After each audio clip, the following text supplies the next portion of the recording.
a ver el día de hoy.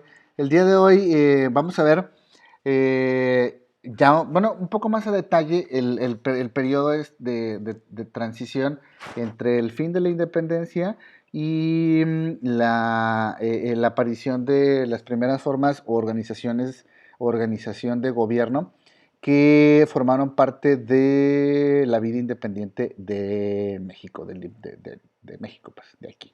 A ver, primero la pregunta que se pueden hacer, o que deben de hacerse, o no sé si nunca se lo hayan preguntado, es ¿qué pasó después de que se consumó la independencia de México? O sea, si bien es cierto que el movimiento independentista terminó con Iturbide, Iturbide llegó con un montón de hombres, o sea, con un montón de ejército, y entró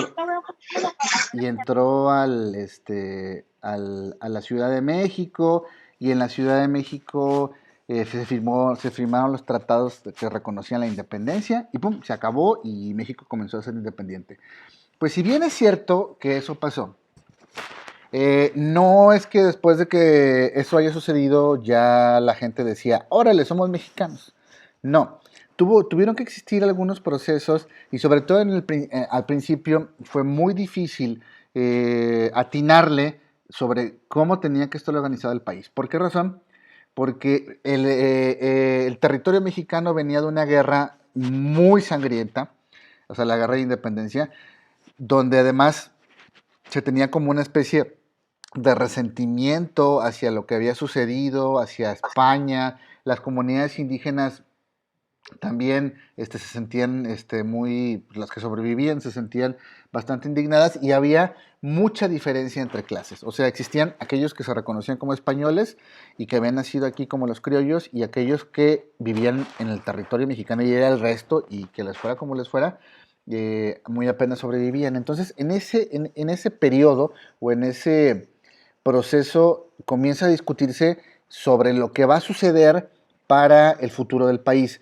Entonces llega Iturbide y dice, bueno, va, pongámonos de acuerdo y comienza una discusión política que se extendería a lo largo de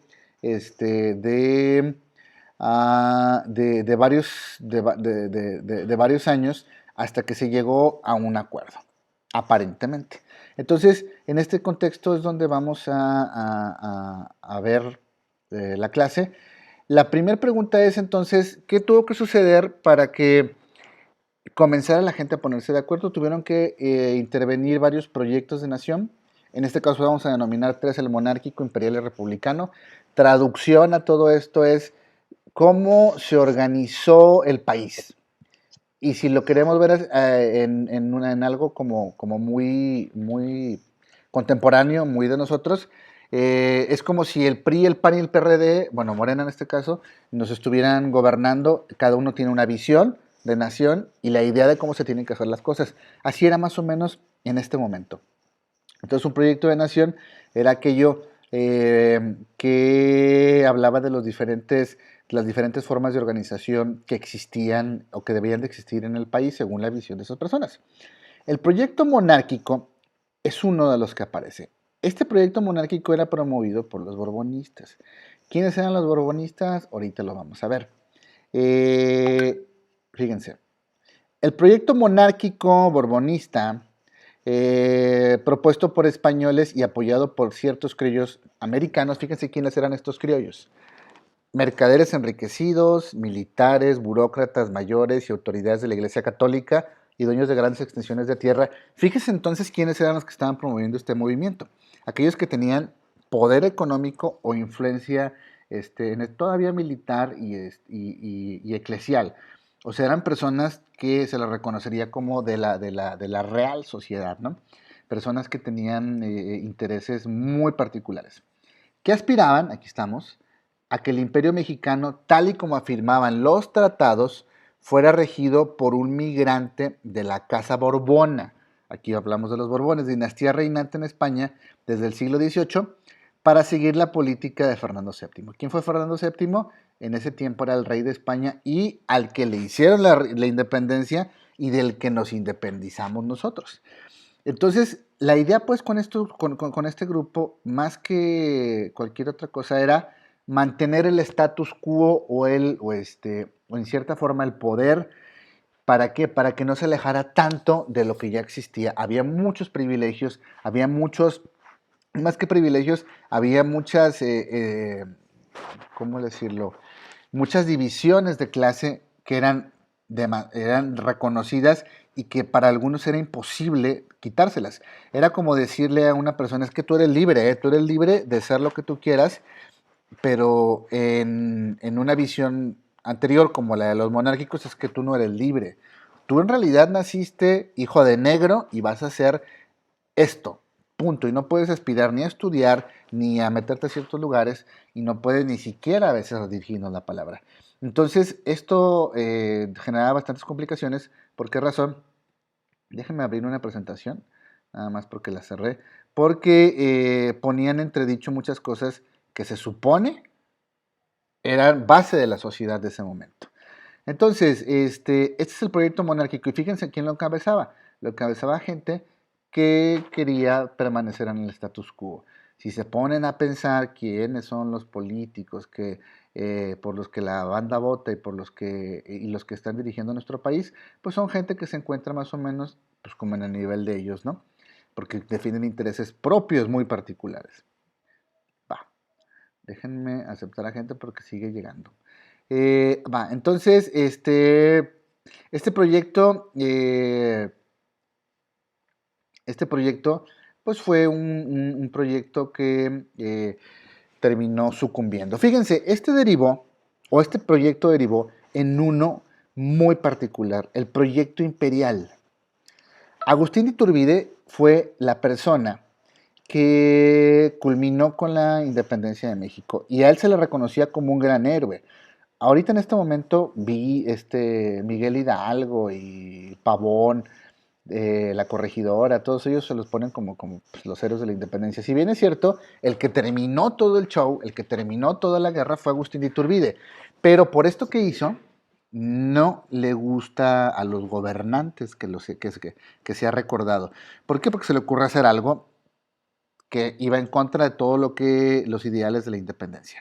Fíjense, en el mes de febrero de 1822, las Cortes españolas habían declarado nulos y también ilícitos los tratados de Córdoba, negándose a reconocer la independencia de México. Son los tratados donde se decía, somos independientes de la corona española, punto. Se hizo manifiesto el odio a los españoles y sobre todo contra los borbonistas, que eran los que traían el proyecto monárquico, de lo que hablamos anteriormente.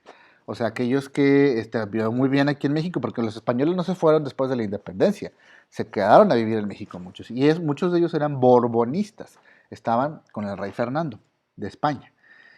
Los iturbidistas, que eran los que estaban a favor de Iturbide, creyeron favorecer la ocasión para exaltar los ánimos del pueblo a favor de la elección de un monarca surgido del movimiento de independencia, y en ese instante no había héroe más grande que Iturbide. O sea, se aprovecharon de la ocasión para decir, él es el que tiene que ser elegido. Pero ojo, tiene que ser elegido emperador, no presidente. Y no democráticamente, o sea, que un grupo de gente lo eligiera, Nel. Es un emperador. Y este emperador, el 18 de mayo de 1892, Iturbide fue ovacionado emperador por un regimiento, por un ejército de 25,000 hombres, mismos que había obligado. Al día después, el Congreso votó, resultando 67 a favor de él y 15 que no les gustaba. Como que dudaban. Pero fíjense quiénes fueron los que lo ayudaron a que se mantuviera en el poder, pues un ejército al que se le temía. ¿Por qué razón? Porque 25,000 hombres no eran pocos, eran muchísimos en esa época. Demasiados, diría yo.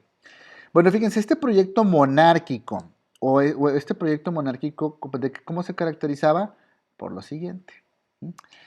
Fíjense, el primer imperio mexicano fue el Estado soberano, que se constituyó luego de la Declaración de la Independencia en 1821, propuesto por Agustín de Iturbide. Que había ayudado a liberar y a terminar con la guerra de independencia, se le ocurrió armar un imperio. A ver, aquí estamos. Este imperio tuvo una duración de 17 meses, ya que fue proclamado el 24 de agosto del 21 y terminó el 8 de abril del 23. No duró mucho, no duró mucho. Pero fíjense, el único monarca del primer imperio mexicano fue el criollo Agustín de Iturbide, adoptando el nombre de Agustín I, como un emperador, como un rey, ¿no?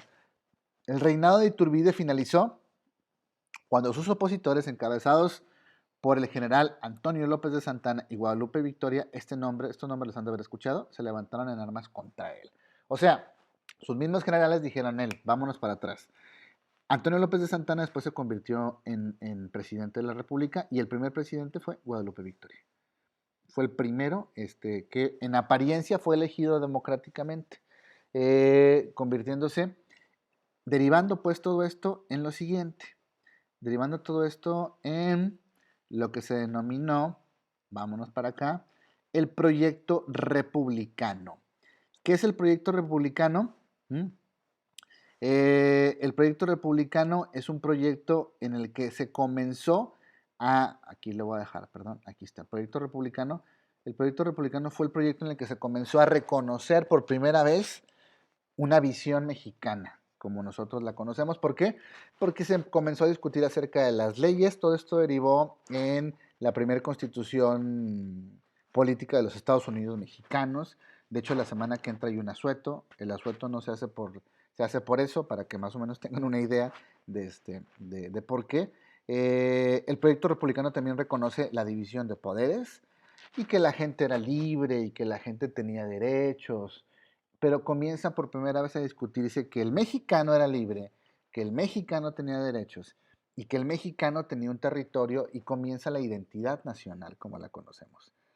Propiamente comienza a configurarse. Obviamente tardó mucho tiempo para que se configurara, porque no es lo mismo hablar del sur que del centro del país o que del norte. La nacionalidad comienza a tardarse poco a poco en la medida en la que estas guerras políticas comienzan a tener impacto en el resto del país, pero comienzan en el centro. Y ya estas guerras no eran sangrientas, sino eran políticas. Es hasta que llega la independencia, cuando otra vez, perdón, la revolución, cuando otra vez se vuelve algo violento todo este periodo de reconocimiento de derechos, y pues eso ya es otro boleto, ¿no?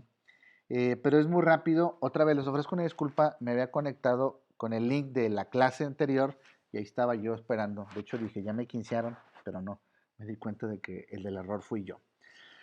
Entonces, a modo de resumen, ya para terminar, este, el periodo post-independentista fue un periodo políticamente muy turbulento, donde algunos de los participantes, como Agustín de Iturbide, se quisieron aprovechar del momento y se declararon emperadores.